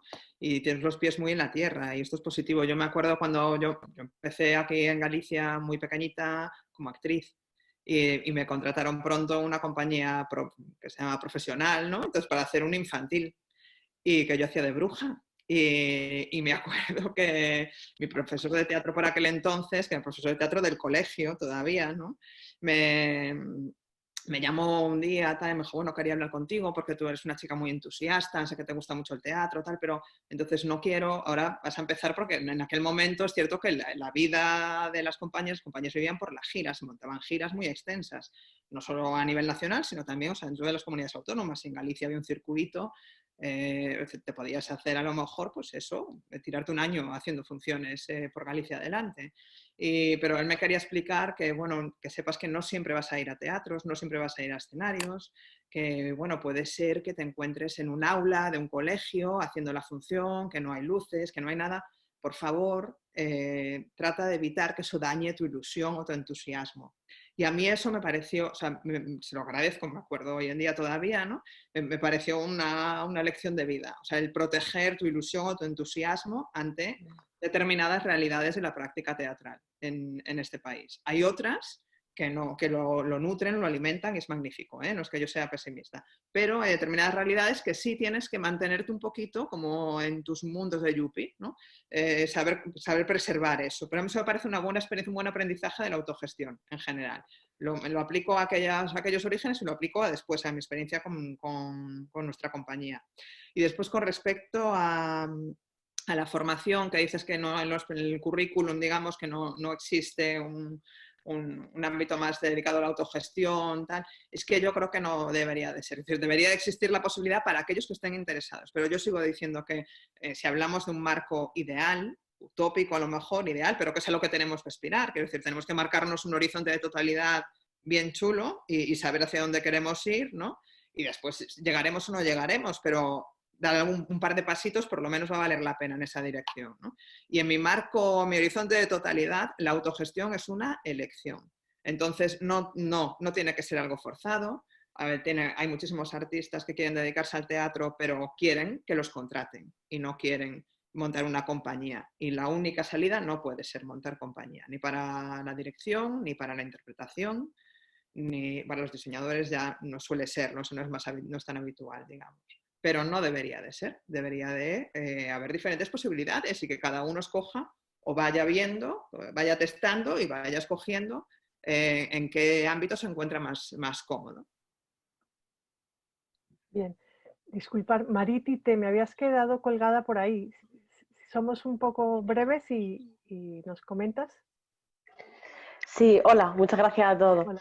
Pues quería seguir tirando del hilo un poco de la autogestión. Quería preguntar si, porque me parece peligroso que viniendo de muchas instituciones hoy día, ¿no? Como decía Pedro hace un momento, que te hace un vídeo en tu casa, lo subes a las redes, ¿no? Y eso está pasando. Y desde las instituciones te incitan, te reclaman, a veces gratuitamente, a cambio de visibilidad o con muy poco dinero, que te hagas un vídeo en tu casa, que subas teatro, que te grabes un monólogo y este tipo de dispositivos. A mí me parece peligroso porque se convierte entonces esto en cultura fast food. Si no nos pagan los procesos creativos, estamos jodidas, ¿no? Todos lo sabemos, porque como no entramos en circuitos, como nuestros proyectos autogestionados no van a ningún sitio, por lo que ha dicho hace un momento Álvaro, por el chat, si no nos pagan los procesos creativos, si estamos dando a cambio de nada un proyecto o algo que no tiene calidad. Entonces, como decía antes Fefa, la diferencia está en el proceso creativo, de lo que vale y lo que no vale, está dentro del proceso creativo, y como decía la gran Remedios Zafra, se convierte una autogestión en una autoexplotación del artista también a cambio de nada o muy poco dinero, que tampoco te va a dar para vivir, tampoco te da para un alquiler, ni te da para nada. Por lo tanto, volvemos a los otros trabajos, ¿no? Entonces, si estos son... ¿Hasta qué punto le permitimos nosotros que esto te lo haga un Estado, ¿no? Que con dispositivos de visibilidad, de teatro grabado, de hola, ¿qué está pasando, no? Ahí lo dejo. Gracias. Sí, lo estamos permitiendo de alguna manera, el tema del fast food cultural, ¿no? Cuando decían las autoridades de Madrid, ¿no? Que cuando con el microteatro había muchísimo teatro y que en Madrid había un montón de teatro, que había microteatro, había un teatro muy precario, ¿no? Yo creo que efectivamente estamos en un campo de bastante precariedad, ¿no? Como decía Fefa, pues debería haber teatros y centros que pudieran acoger, no a la totalidad, porque es imposible, pero a la gran mayoría de vocacionales de la profesión que hay. Somos vocacionales, somos como la hiedra, vamos a salir de debajo de las piedras, entonces vamos a hacer vídeos, vamos a hacer cualquier cosa por estar ahí, ¿no? Y de eso tenemos que ser conscientes que se van a aprovechar de alguna manera. Se aprovechan de que esto es una vocación y que está en alza, no como la religiosa que está bajando, ¿no? Entonces, claro, tenemos que saber que eso es así. Y tenemos que saber hasta qué punto podemos darnos del todo o no darnos o reservarnos o tener que nos respalde para poder dar lo que queremos. Sí, es muy injusto, ¿qué te voy a decir? Pero había una consigna en el debate de que no fuéramos totalmente pesimistas. Así que viva la alegría. Bueno, yo quería decir con respecto al fast food cultural, por una parte, es un poco un signo de los tiempos. No digo el signo, pero un signo de los tiempos. Quiero decir que tenemos que convivir con eso. Y no yo creo que negarlo sería pues negar la realidad. Quiero decir que ahora cada vez nos estamos acostumbrando más como consumidores, y digo consumidores conscientemente, no como espectadores activos, sino como consumidores, nos estamos acostumbrando a productos rápidos que nos enganchan rápidamente y tal. Y entonces hay determinados tiempos. Yo, por ejemplo, yo soy muy fan de estas puestas en escena, cuando son buenas, obviamente, tipo la trilogía del dragón de Lepage o un Lupa, Factory de Lupa, que te metes en el teatro, que es una forma de ver diferente, que puedes desconectarte, te vuelves a reconectar, pero entras poco a poco en un universo que te da un tiempo tal. Hoy en día yo he oído en cuestión de 2 años, no 2 ni 3, sino muchas más veces, a gente quejándose de, es que los de teatro hacéis funciones muy largas, una función de 2 horas, y les parece que una función de 2 horas es muy larga. Esto tiene que ver con ese signo de los tiempos y con ese consumir cultura, o sea, fast food cultural, y no disfrutar o ser más activo en la forma. Pero es innegable, es lo que es. Entonces, es decir, no, vamos a tener que convivir con eso. Yo creo que sería causa de preocupación si eso fagocitase el resto de la práctica teatral. Y yo creo que no va a ser así, que es imposible. En eso no es que sea optimista, de verdad creo que estoy siendo realista diciéndolo, ¿eh? Creo que el teatro, a la antigua usanza, si quieres, o sea, el teatro en directo, como experiencia única, repito, el que depende no solo de lo que se está haciendo, que es único en ese momento, sino también cómo tú lo percibes, porque eres única en ese momento y al día siguiente lo percibirías de otra manera, ¿no? Eso es imbatible. Yo estoy muy convencida de eso, además. Bien, pues nada, vamos a ir cerrando. Nos ha vuelto a pasar que nos hemos pasado unos cuantos minutos. Espero que nadie se moleste por ello, sino que hayáis disfrutado muchísimo. Dar las gracias a Raquel, a Nicolás, a Hernán, a Silvia de Marta, que nos están acompañando y que estarán en los próximos encuentros. También, bueno, a muchos compañeros, a Adolfo Simón, a David Luque, a José Luis Gómez, Juan Gómez Cornejo, Javier Ortiz, Pepa Hernández, bueno, muchísima gente que está aquí con nosotros, que seguís trabajando porque esto se haga posible. Gracias al equipo del Teatro de la Abadía, nuevamente a los técnicos, personal de sala y a las 3 asociaciones que nos facilitan que esto también ocurra. Andrés Lima, no sé si quieres abrir la cámara y despedirte y abrir boca para el próximo encuentro o quieres permanecer no, invisible. Bien. No, me dice que el jefe... ¿Me oyes? Te oigo, ¿me oyes? Te oímos, Andrés. Yo te oímos, te oímos. Hola, enhorabuena por la charla. Ahora, que ponía que me habían silenciado la imagen. Bonitas gafas, compañero. John Lennon, pareces John Lennon. Antes de ser muerto. Que nada, que muy bien. Perdonadme, yo he entrado un poco a trasmano y no quiero decir nada más que espero que haya tanta gente el próximo día cuando hable por nosotros. Igual no se apunta nadie para la tuya, no te preocupes, si estamos a solas. Aprovechamos para hablar de cosas. Sí. No, estamos teniendo bastante acogida. Por cierto, os digo, tenéis que reservar para el próximo día o apuntaros porque, aunque ya sabemos que algunos estáis participando, no damos por hecho de que podéis participar en el siguiente, pues por compromisos o lo que sea. Entonces, apuntaros con tiempo o mandarnos un mensaje o lo que sea. Y encantados de estar aquí otra vez. Llamaros a todos a la solidaridad con la vuelta al trabajo y a las calles y eso, y así los de teatro podemos empezar a trabajar pronto y no nos vuelven a confinar por ahí ni a encerrar. Y eso, que os cuidéis mucho. Fefa y Pedro, realmente un placer. Gracias. Y no solamente es por el placer por ti, Pedro, es sobre todo por Fefa, ¿vale? Que es que luego dice que es por él. Un abrazo para todos y muchas gracias. Podéis ir eso, chateando, ponemos música Rubini, podéis daros abrazos virtuales, besos y escribir lo que queráis. Eso, aplausos a todos y muchas gracias. No hace falta salir corriendo. Estáis muy guapos. Sí, gracias. Tú también. Nos está sentando bien. Gracias, David Luque.